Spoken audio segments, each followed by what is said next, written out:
Paddy, the countdown is on to Irish Champions Weekend. Big buzz about it. It's been a welcome initiative into Irish racing. It's fantastic. Look, it's a new concept, as you said, that within the last 10 years. I'm only training really on a full-time basis the last 5 years, and it's something that has kind of been embraced and improved year on year in my time training. I love competing in it. I like the idea of winning at it, and it's a great advertisement for our sport at a very important time of the year. You know, this time of the year, from now on, or midsummer on, there's high class racing, and we have our weekend of high class racing here in Ireland to showcase our industry and our talents to the world. It's been a great initiative. It's 2014, the first year. It's really condenses that weekend and makes a showcase for Irish racing. Yeah, from when I started training, when I had horses good enough to run there, I was very keen to do so. I think my first runner at Irish Champions Weekend was Foxtrot Liv, and it was the first time she ran in Marty Schwartz's colours, and she was just ginned in the Ingabel Stakes. And I kind of thought, on that day that this is enjoyable. I like competing at this sort of level, and we've tried to go back there with whatever horses we could. I mean, last year we had 3 runners. Pearls Galore was second in the Matron. Liberty de Greccia was second in the Ingabel, and Coco luckily won the Blandford. So that was a great weekend, and we enjoyed that experience, and I'd like to try and do more of it this year if I can. And to get a winner there, of course, we spoke about Le Petit Coco winning last year. What a day that was, and just puts you in the shop window at a good time of the year for sale season and prospective clients, and it's a great advertisement for your abilities if you can click there. Yeah, it's very competitive and hard to win there, and I loved winning there. I'd like to win there again, and this year if we can. And it's an important time of the year. Yearling sales start, and people, there's a bit of a buzz around, and you're meeting a lot of people through the sales season, along with the racing at that time of the year. So yes, definitely, it's a good time of the year. If your horses are good enough and you're able to compete, it's a good time of the year to be involved in something like that. How good was it to get that winner after them couple of seconds? It meant a lot. It meant a lot. It was a photo finish, and I was thinking another second, but it was great. It was great when she won. Paddy, this time last year I was down with you pre-Irish Champions Weekend. You pointed out a 2-year-old to me by French Navy. You said he'll win in Listowel. I seen a Dex that morning. I seen stall 50, and I said he won't be winning in Listowel. He duly did. French Claim. Yeah, and he was very green that day. He missed the break and everything, and gave away a lot of ground. And to be honest, I thought halfway through the race we've no chance. And but I could see by Billy's body language that day that he wasn't panicking or getting too upset. And no, he ran very well to come. It's hard to do in Listowel from 15. Not a mind getting left, and 15 and getting left. He took his time and he won it well, but he probably had that bit of ability, and that counted for a lot. He finished off the year, he ran really well at Leopardstown, stamping himself as a nice prospect going forward. Very good in debut this season at Cork. Yeah, he was good in Cork. Those conditions suit him, he likes a bit of softer ground, and he's a relentless galloper, and Cork suited him that day. I thought he'd run well and might win, but I didn't think he'd win by 9 lengths, and I was happy with him that day, and he's progressed since. The Irish Derby was a very good run. We haven't seen him since. What are the future plans? Yeah, I was very happy to run the Irish Derby. We'd ran him into Darrenstown on quicker ground, and he wasn't. I just kind of felt that it was just plenty quick for him that day, and gave him a chance. And then I ran him back in the Irish Derby, and again on faster ground, and he ran a good race. And I kind of said that day to the owners, look, I'm not going to run him on quicker ground anymore if I can help it, because I'd said it once, and I went back and did it again. And he's a horse that I think he has a good career ahead of him, but I'd say probably seen to best effect with a bit of an ease in the ground. He's in the English Ledger, 13 left in, I think, this morning or yesterday, whenever the forfeit stage was, and I'd say it would have to come into calculations. He's in great form, he's training well. I'd say he's physically improved since his run in the Irish Derby, and I could see him going to Doncaster and running very well. Unusually, I also have him in the Irish Cesarewitch, which is quite attractive this year with a big prize fund of €600,000, and he gets a generous weight allowance, weight for age allowance, being a 3-year-old, and I haven't looked, but I imagine there's probably not that many 3-year-olds in it, so it's an avenue we could explore as well. And just getting him up and trip from that 1.5 mile after running the Irish Derby, you'd feel there's a bit more to come?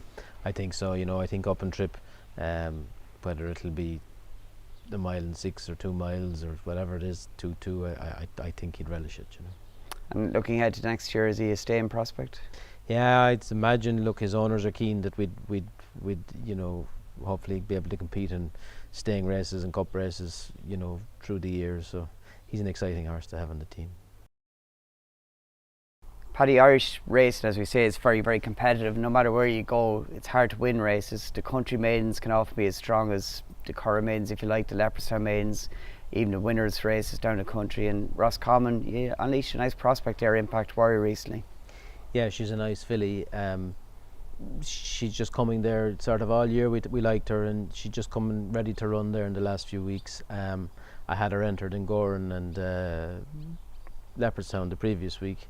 Billy informed me he was suspended when those races were on, and he didn't really want to miss her, so we waited and went to Roscommon on the Monday night, and we ran her in the winners' race there, which was a big ask, taking on a 88 rated colt, I think, and she only got £1 off him. If she ran in an English novice, she would have got a £5 filly's allowance, and he'd have had a £6 penalty. So the fact that getting £1 from an 88 rated colt, she was able to beat him, was probably indicative of her class. And the way she went through the race, because not that she's slow into stride, but the eventual second was quickly out, but she picked up her ground very quickly early on and travelled through the race like a nice filly. Yeah, she's very she learns everything very quick. I mean, she hadn't done lots at home going there. Every time we did something with her, like give her a gallop, she was better the next time. Put her in the stalls once or twice. Every time I put her in, she was better. I started, I only put her in a couple of times because she knew straight away. And I think she's one that learns quick. And because first time out 2-year-old winners aren't generally our thing, but I said it to Billy, if we were going to have one, I thought it might be her.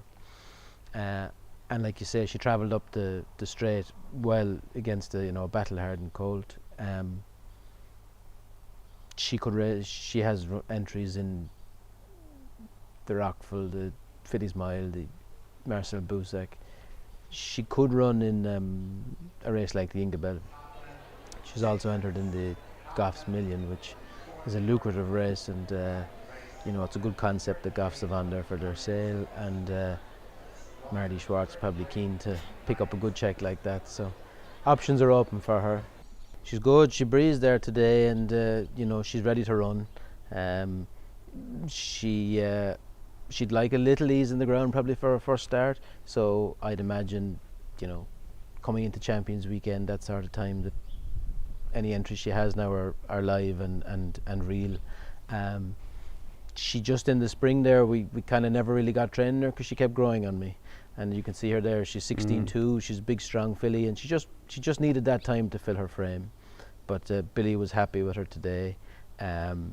She has entries in the Matron, the Blandford. I think she'd get 1.25 miles. Okay. And she's entered in whatever races come there for her for the rest of the year. But we're looking forward to starting. Looking back on last year, she ran a great race course in the Ingabel on the Saturday, Leopardstown, and pretty game in the Silken Glider to tread her way through quite a tight gap at one point. Yeah, she kind of was learning her trade there, and it happened quick in the Ingabel, and she ran a very good race, ran all the way to the line, and improved on that, backing up a few weeks later in the Silken Glider. And like you say, she made plenty of trouble in running and kind of showed everyone the sort of turn of foot that she has. She's a very exciting filly, and we've had to be patient, as I say, because she was growing, but I think she's ready now, and I'm really looking forward to running her. Looks a type that potentially, if everything goes well into the autumn, we'll see her back here next year. Oh, definitely. I think the plan would definitely for her to be in training next year. Well, hopefully we'll get to see her a couple of times this year before that, but she's well, and she's just now ready to roll. So the Matron would definitely be an option, and I wouldn't rule out the Blandford Stakes either on the day after. Paddy, Rumbles at Thunder is a very interesting filly. She was very good when winning the Give Thanks Stakes last time. I must admit, I thought maybe the ground might be quick enough for her, but at 1.5 miles she was very effective. Yeah, look, it looks like a lot of her best form is on softer ground, and she won very well in Goran in the Victor McCalmont in the spring. And I I sort of decided to run her away on, because I couldn't see the ground getting softer at any stage during the summer with the weather that we had. And she's a 4-year-old who I presume will retire, you know, at the end of the year. I imagine she'll go to the sales. And so I just ran her away on the better ground and ran her against the colts there in Derby weekend in the International, and she ran fairly well, and ran her in a trip short maybe of her best Oaks weekend in the Kilboy, and again I'd say the ground just caught her out. But back over 1.5 miles and to give thanks, I walked the track beforehand, and as usual the ground in Cork was, you know, produced in fabulous order. It was good to firm ground with you know, just a cushion they could just print it with their shoe, and I was hopeful that she'd handle it and she'd be okay, and she did, and she impressed me the way she quickened up in the straight. I mean, I don't think Billy even hit her. She looked very comfortable at that sort of, you know, extended, you know, 1.5 mile trip. From the first day, the 1st of April, whatever it was, she's progressed through her maiden, through the handicap grade, and you know, she's ran. Every time I ran her, she's ran better than she did the last time. She seems to enjoy the system here. She seems to enjoy racing, and you know, she ran a very good race on, you know, on Sunday there. Probably, you know, career best again. The handicappers are rated 110 now, so she's the rating matches what she's doing. Hard to beat in Sligo that day, wasn't she? Yeah, I wouldn't have liked to meet her in Sligo off 83, but you know, hindsight is great. So on the day I was just hoping she'd win going there, you know, and that she duly did.